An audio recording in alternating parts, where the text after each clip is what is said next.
Imagine the scene. I'm driving down the road and I click the publish button.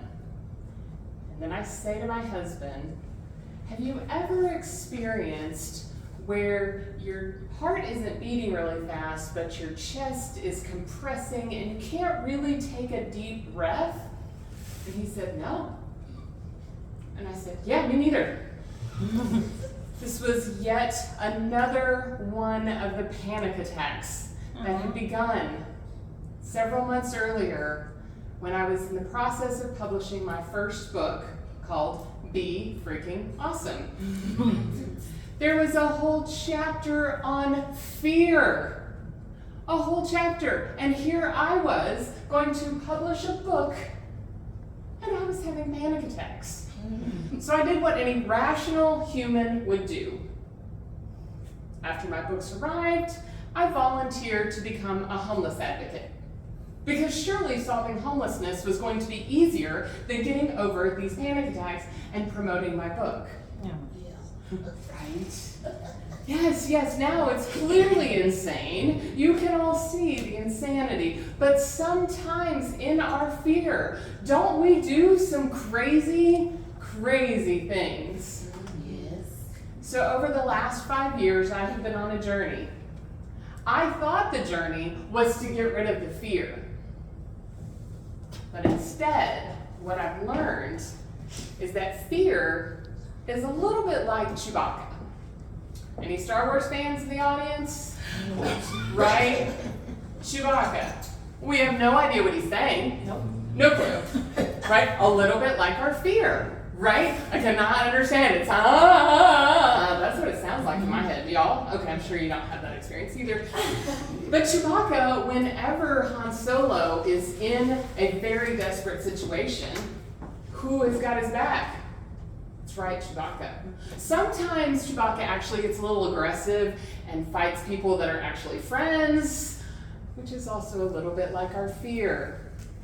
Right? Sometimes in our fear, we actually fight the people that are our friends. So this process of me understanding these panic attacks kind of came to a head last September, and I'm sitting with my therapist, on a Zoom call, and she says, here's the thing, Angela, you have got to learn to feel your feelings. And I'm like, Anne, no, you don't understand. Like, I just lost 30 pounds. I've learned how to feel my feelings. If I didn't feel my feelings, I would not be tempted to eat another brownie, drink another whiskey, or watch another hour of Netflix. I know about my feelings. And she said, you're all about numbing your feelings. What? I'm not going to say amidst a group of you studying faith tonight, the lovely word, faith was not the F word that I used to her, my sweet Christian therapist. As I said, I've got to get a handle on what does this feel your feelings mean. What I did find is that I'm in good company. None of us want to feel our feelings, right? We'd all rather eat the cookie, or drink the thing, or watch the Netflix. But I learned that not only do we have to feel our feelings, our fear, but when we don't feel our fear and we're not willing to feel our sadness, we can't feel our joy. We can't feel love. When we numb those things we don't want to feel, it numbs the things that we do want to feel. Let's all try right now. I want you to do a quick scan. If you want to close your eyes, you're welcome to. Start at the top of your head and notice what's happening. Some of you may have a headache. It's been a long week. Scan down your head and let's just get to your shoulders.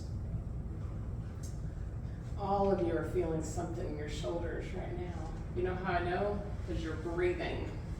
We humans hold a lot of stuff in our shoulders. So I want you to notice what is happening in your shoulders. Does it feel like something is pulling? Does it feel like something is pushing down on you? Or does it feel like something is pushing you away? Notice. Have you ever stopped to feel? Sometimes it feels like there's a rope in there that's getting pulled and tugged. Sometimes it feels like we've got barbells and we've got weights on the end of those barbells. And what I've learned in this process is that that very experience right now that you're noticing your shoulder pain and tension, that is the very first step to processing your emotions. That wasn't painful, right? We just noticed. Many times in our life, we do not take time to notice what is happening in our body. Something happened to us at some point in our life where we decided our body isn't very safe. Now, those panic attacks I was having after that first book might be because in that book I talked about that I'd lived in 4 families. I'd never told a lot of people, hadn't told a lot of people that I'd been homeless, and that my stepdad was really unsafe. And so suddenly something that I had protected, my story, and could decide if you were a safe person for me to share, I suddenly had it out for all the world to see. And at any time, somebody could walk up to me and say, hey, I was homeless too. So what I had to do is I had to learn how to get safe in my body. I had to learn how to feel what it feels like when someone disappoints you and it feels like somebody punches you in the gut. And instead of numbing that punch in the gut, I actually have learned to sit with it. And as a coach, what I do is I teach my clients how to sit with that. And here's what's crazy. It doesn't take forever. It doesn't take years of therapy. It doesn't take hours of crying. How many of you guys have ever thought, if I ever start crying, I will never stop? Anybody ever been afraid of that? Here's what I found. Most of the time we cry for about 22 minutes. I can fight crying for 22 days. And then when I finally turn loose, 22 minutes later, I feel so much better. I implore you tonight to begin to notice what's happening in your body, to begin to name, what does safety feel like?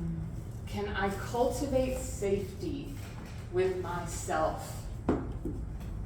What does cultivate safety mean? It means that you are going to make mistakes and the whole world is ready to throw some rocks at you, and the last person who needs to throw some rocks is the person you look at in the mirror. Yes.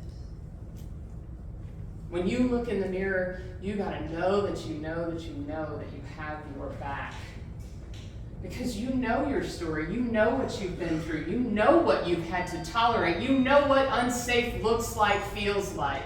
So stop the madness, stop being the unsafe person.